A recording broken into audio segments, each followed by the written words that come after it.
ৰূপ ধাৰণ কৰিছিল। ক্ষমতালোভী বিষয়লোভীসকলৰ বাবে 1673 খ্ৰীষ্টাব্দৰ পৰা 1681 খ্ৰীষ্টাব্দলৈ অসম দেশত অশান্তিৰ সৃষ্টি হয়। লালুকখোলা বৰফুকনে চুলি কফা অৰ্থাৎ লৰা ৰজাক পুতলা ৰূপে চলাই নি নিজৰ ক্ষমতা বৃদ্ধি কৰি নি আছিল। আহোম ৰাজ্যৰ এটা নিয়ম আছিল যে কোনোবা যদি ৰাজকোঁৱৰ অংগক্ষত হয় তেন্তে তেওঁ কোনোদিন ৰজা হ'ব নোৱাৰে।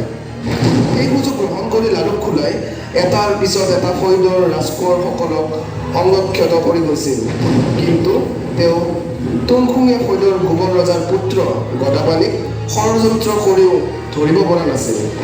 লালুকখোলা বৰফুকন এই কথাত ভীষণ চিন্তিত হৈছিল। এদিন বৰফুকন তথা বাকী আটাইবোৰ বিষয়ববীয়াই এই বিষয়টোত আলোচনাত মিলিত হয়। লালুকখোলা বৰফুকন, আপোনাৰ মতে মই সকলো ফৈদৰ ৰাজকোঁৱৰক অংগক্ষত কৰিলোঁ।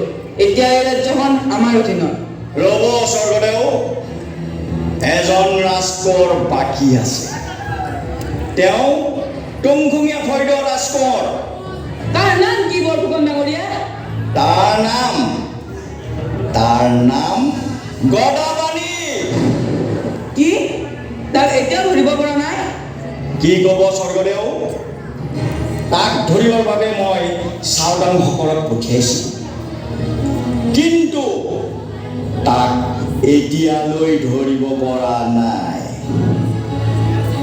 কি? তাৰ ইমান বুদ্ধি? আমি তাক কিবা ষড়যন্ত্ৰ কৰিহে ধৰিব লাগিব। ঠিকেই কৈছে স্বৰ্গদেউ। চাওদাংসকল, তোমালোকে এতিয়াই গৈ কাইলৈৰ ভিতৰতে গদাপাণিক ধৰি আনাগৈ। ঠিক আছে স্বৰ্গদেউ, মই কালিৰ ভিতৰতে গদাপাণিক ধৰি আনিম। এই আদেশ দি স্বৰ্গদেউ চুলিকফা ৰাজসভাৰ পৰা গুচি যায়। দেখিছা কেনেকৈ ষড়যন্ত্ৰ কৰি হাতৰ পুতলা ৰূপে ৰাখিছোঁ।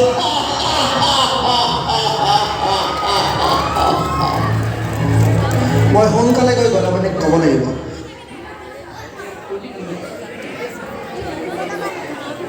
এই কথা কৈ লালুকখোলা ৰাজসভাৰ পৰা গুচি যায়। কিন্তু এই সকলোবোৰ কথা গুপ্তচৰে শুনি আছে। অংগক্ষত কৰিবলৈ স্বৰ্গদেউ চুলিকফাই চাওদাংসকলক পঠিয়াইছে।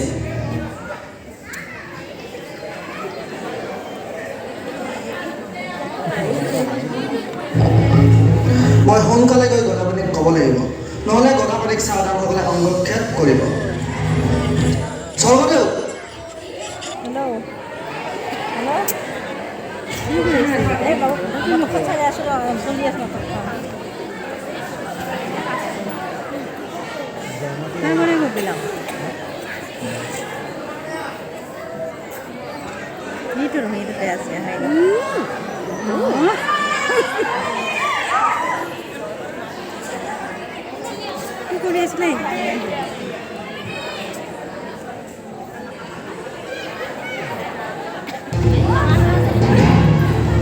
দেখিছা মই সোনকালে গৈ গদাপাণিক ক'ব লাগিব, নহ'লে গদাপাণিক চাওদাংসকলে অংগক্ষেপ কৰিব। স্বৰ্গদেউ, কি হ'ল গুপ্তচৰ?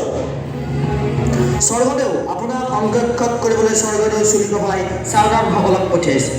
কি? ঠিক আছে, তুমি এতিয়া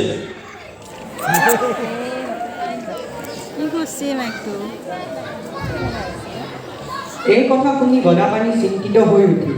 কিন্তু সেই সময়ত গদাপাণিৰ পত্নী জয়মতী এই সকলোবোৰ কথা শুনি আছিল আৰু গদাপাণিক ক'লে, বংশধৰদেউ, কি হ'ল জয়া? বংশধৰদেউ, আপুনি নগা পাহাৰলৈ পলাই যাওক।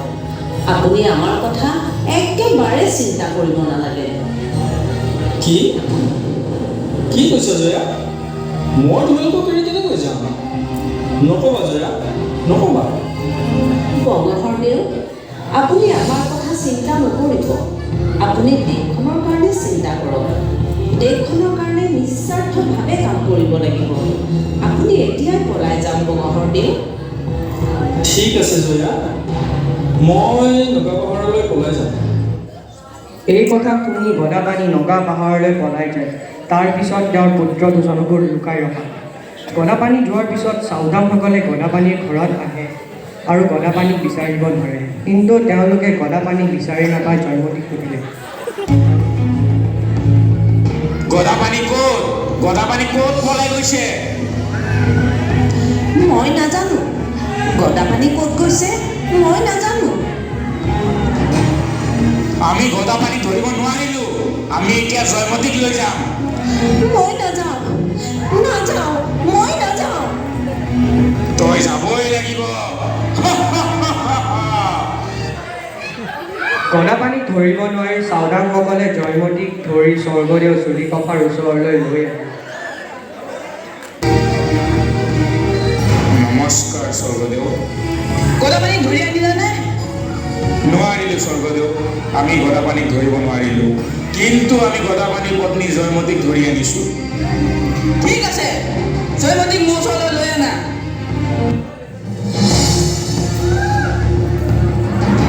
জয়মতী, তুমি এতিয়া কৈ দিয়া গদাপাণি কলৈ পলাই গৈছে, নহলে তুমি শাস্তি ভুগিব লাগিব। স্বৰ্গদেউ, আপুনি নিজৰ স্বাৰ্থৰ কাৰণে মোক বলপূৰ্বকভাৱে ৰাজসভাত অপমান কৰিছে। মই মোৰ বংশৰ দেউৰ কথা কেতিয়াও নকওঁ। নিজৰ বলিদান দি মই মোৰ বংশৰ দেউৰ কথা কেতিয়াও নকওঁ। কি তই নকওঁ? তই কেনেকৈ নকবি? চাম নহয়, তোক এতিয়াই কৈছো, তই কৈ দে, অন্যথা তই শাস্তি ভুগিব লাগিব। নকওঁ, মই কেতিয়াও নকওঁ। তহঁতে মোক যি শাস্তি দিয় তাকেই দে। মই মোৰ বংশৰ দেউৰ কথা নকওঁ। প্ৰধানসকল, এতিয়াই তাইক জেৰেঙা পথাৰলৈ যা। তাইক কুটকলা গছত বান্ধি অত্যাচাৰ কৰা, শাস্তি দিয়া আৰু তাতে বান্ধি তাইক পিটি যেতিয়ালৈকে গদাপাণিৰ কথা নকয় তেতিয়ালৈকে শাস্তি দি থাকিব। তেতিয়ালৈকে শাস্তি দি থাকিব। তই কবিনে গদাপাণি ক'লে? লালুকোলা বৰফুকনৰ কথা মতে চাওদামসকলে জয়মতীক জেৰেঙা পথাৰলৈ লৈ গৈ বান্ধি দি শাস্তি দিলে, কিন্তু নানা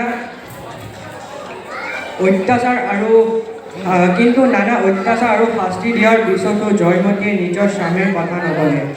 সেই সময়ত জয়মতীক শাস্তি দিয়াৰ কথা অসমৰ সকলো ঠায়ে ঠায়ে গম পাবলৈ ধৰিলে।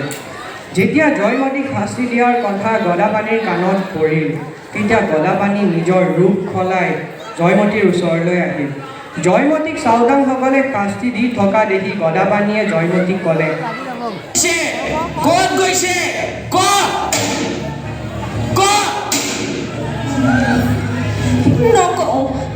নকওঁ। মই মোৰ বংশৰ দেউৰ কথা কেতিয়াও নকওঁ। কৈ দে, তই কৈ দে। নকওঁ। মই কেতিয়াও নকওঁ। মানুহজনীয়ে গিৰিয়েকৰ কথা জানে যদি কৈ নিদিয়েনো কিয়? জয়মতীয়ে নিজৰ স্বামীৰ মাত শুনি গদাপাণিক চিনিব পাৰিলে আৰু জয়মতীয়ে ক'লে, যোৰ মানুহ যোৰ পৰা আহিছে, গুচিবা নাযায় কিয়? মই মোৰ বংশৰ দেউৰ কথা কেতিয়াও নকওঁ। গদাপাণিয়ে নিজৰ পত্নীৰ মনৰ দৃঢ়তাৰ উমান পাই দুখ কৰি অহা বাটেৰে পুনৰ গুচি গ'ল। আহ